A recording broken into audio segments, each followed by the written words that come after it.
The first mistake I made was pulling over. The second was getting out of the car. This happened about a year ago during a late drive back home from visiting family. It was just one of those long highway stretches where there's not much around. Just trees, occasional exits, and long gaps between anything resembling a town. It was already past midnight. I had about an hour left in the drive when I noticed the sound, a faint thumping. At first I thought it was the road, maybe uneven pavement. But after a few minutes, it didn't go away. If anything, it got more noticeable. I slowed down slightly, listened. There it was again. Thump, thump, thump. Regular, not random. I remember thinking it could be a tire, low pressure, or something worse. The last thing I wanted was a blowout going 70 miles an hour, so I made a decision. I took the next shoulder I could find and pulled over. The highway was empty. No lights behind me, no cars passing, just the hum of the engine and occasional wind cutting across the road. I sat there for a second, looking around, trying to decide if I should call someone or just check it myself. Looking back, I should have stayed in the car. But I didn't. I turned the hazards on, opened the door, and stepped out. The air felt colder than I expected. Quiet, too. No traffic, no distant noise, just open road. I walked around to the back of the car, kneeling slightly to look at the rear tire. It looked fine. I moved to the other side. Same thing. No obvious issues. That's when I heard it. A car.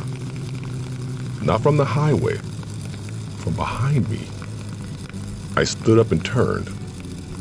A pair of headlights was approaching slowly along the shoulder. That immediately felt wrong.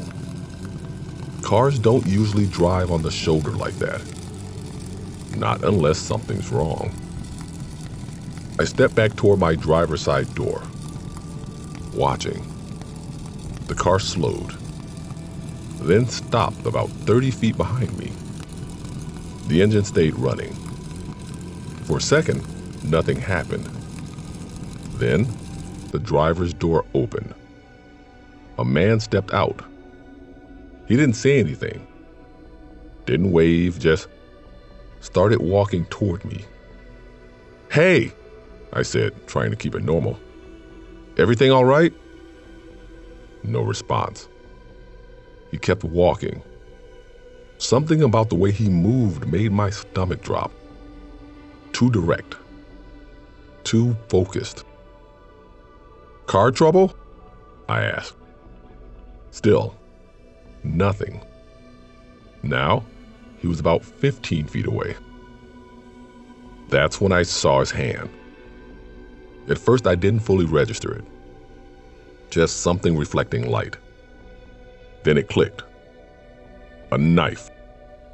Not small, not subtle. Long, shiny. I froze for half a second. You know, that moment where your brain tries to catch up with what your eyes just saw. Then he started moving faster. That's when everything snapped. I turned and ran. Not toward the highway, toward the tree line. I didn't think, just moved. And I could hear his footsteps behind me. Heavy. Fast.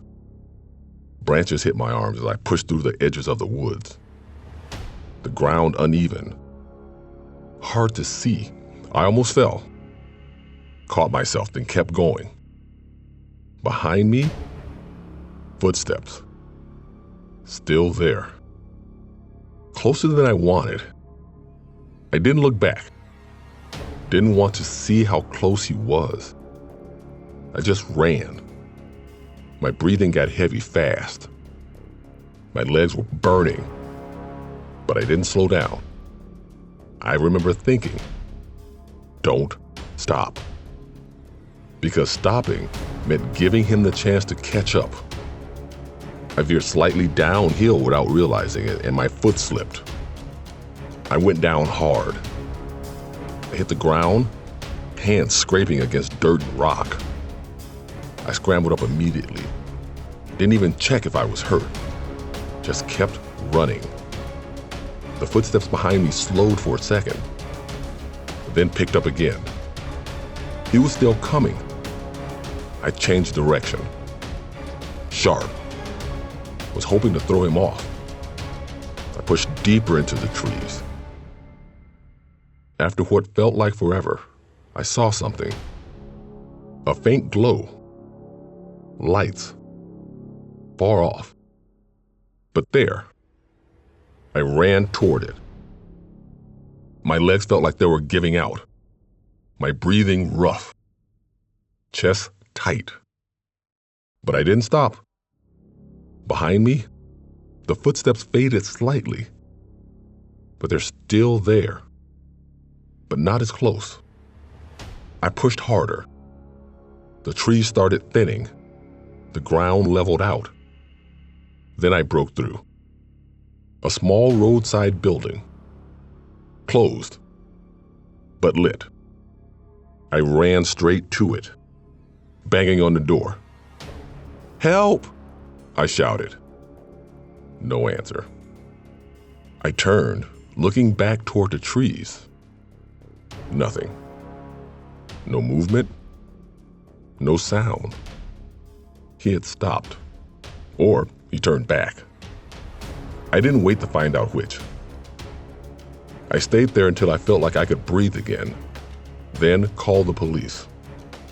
When they arrived, they searched the area. My car was still on the shoulder. His car was gone. No sign of him. They asked questions. They took a report. They said they'd keep an eye out, but without a plate number, there wasn't much they could do.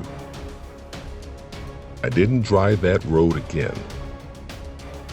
What sticks with me isn't just how fast it happened. It's how normal it looked at first. A car pulling over. Someone stepping out. Nothing about it screamed danger. Not until it was too late. And the part I can't stop thinking about is this. If I hadn't run immediately, if I had hesitated even a few seconds longer, he was already close enough, and I don't think I would have made it to those trees in time.